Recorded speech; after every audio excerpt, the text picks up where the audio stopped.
Despite its somewhat earned reputation, this sci-fi comedy film isn't entirely terrible. Sure, it's boring, unfocused, and trite as hell, but never offensively so. Young kids might actually find some enjoyment here, and I'm embarrassed to admit it actually elicited a few chuckles out of me as well. Ignoring opportunities to provide commentary on its admirable theme, the movie opts for clumsy poop gags instead. Hardly this year's most awful release, the Emoji Movie is simply a forgettable and lame experience. It gets my pick for 10th worst of the year.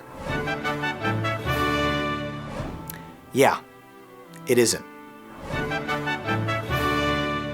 I mean, at this point it's my own fault for expecting anything in the impossibly virile Sharknado franchise to be competently constructed, but I did. And once again, I was shocked at how ridiculous this movie was. You can't just create a so bad it's good movie intentionally, something sci-fi still hasn't figured out yet. And all of the shark teleporting D-list celebrity cameos aren't gonna fix that either. Global Swarming is a lame movie and the 8th worst of the year. It's the sexy fetish movie for lonely virgins who have never seen a naked body before. 50 Shades Darker lowers the bar even more than its tepid and badly acted predecessor. DJ and JD can't maintain even the barest level of interest in the script, let alone their on-screen chemistry. Poor dialogue, ridiculous plot developments, and boring eroticism land this film at number 7. Altitude mishandles its cast of Hollywood has-beens by having them play against type in uninteresting ways. The sets, acting, and visual effects are only marginally better than a feature-length porno. Now, it should be easy to manufacture tension with a high-altitude hijacking, but the passengers react to the deadly takeover like they're ignoring a Metro announcement. With lackluster thrills and tired developments, this predictably bad direct-to-video film is the 6th worst of 2017. With 4 of the best boobs in the business, The Layover should have been a layup. Instead of getting a raunchy and sexy rom-com though, we suffered through a juvenile road trip that wasted our time with disgusting toilet humor and loathsome characters.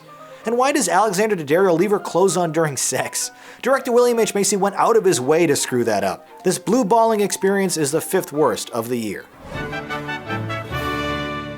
This sci-fi drama attempts to pretend the ubiquity of social media exposure, but it's 20 years too late. The wholly unbelievable story feels like a rejected 1990s spec script on the dangers of 21st century technology. Like, oh no, have you heard of this, the internet? What if people use it to share private aspects of their lives? Not even the super likable Emma Watson and Tom Hanks can save this from mediocrity. The Circle places 4th. The Snowman is needlessly vague, long-winded, and a chore to sit through. Michael Fassbender and the rest of the usually capable actors seem either half-cocked or half asleep. Seemingly disinterested in its own subject matter, this crime procedural only succeeds in leaving audiences confused or irritated. Entire plot threads are abandoned, the twists are unearned, and the dialogue is stiffer than a breeze coming off a Norwegian fjord. Intentionally obtuse under the pretense of being artistic, the 3rd worst film is nothing more than indecipherable trash.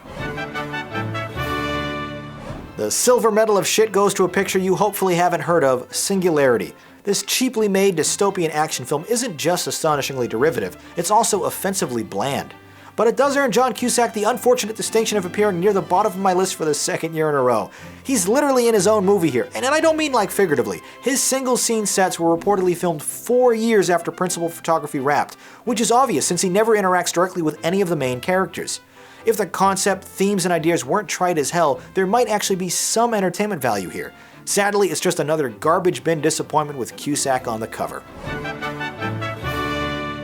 But the absolute worst movie is The Institute. Wasting a perfectly good premise and a decently macabre setting, an insane asylum at the turn of the 20th century, this horror thriller is nothing but a rote affair with emotionless characters and hackneyed developments.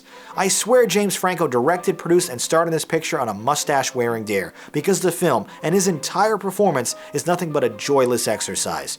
The drawn-out drama feels like a watered-down Eyes Wide Shut, if it were performed by freshman theater students high on antidepressants. Poorly lit, badly acted, and dreadfully unengaging, The Institute is easily the worst film released in 2017.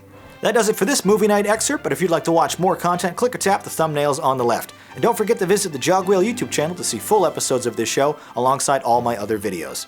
My name is Jonathan Paula, thanks for watching, and have a good movie night.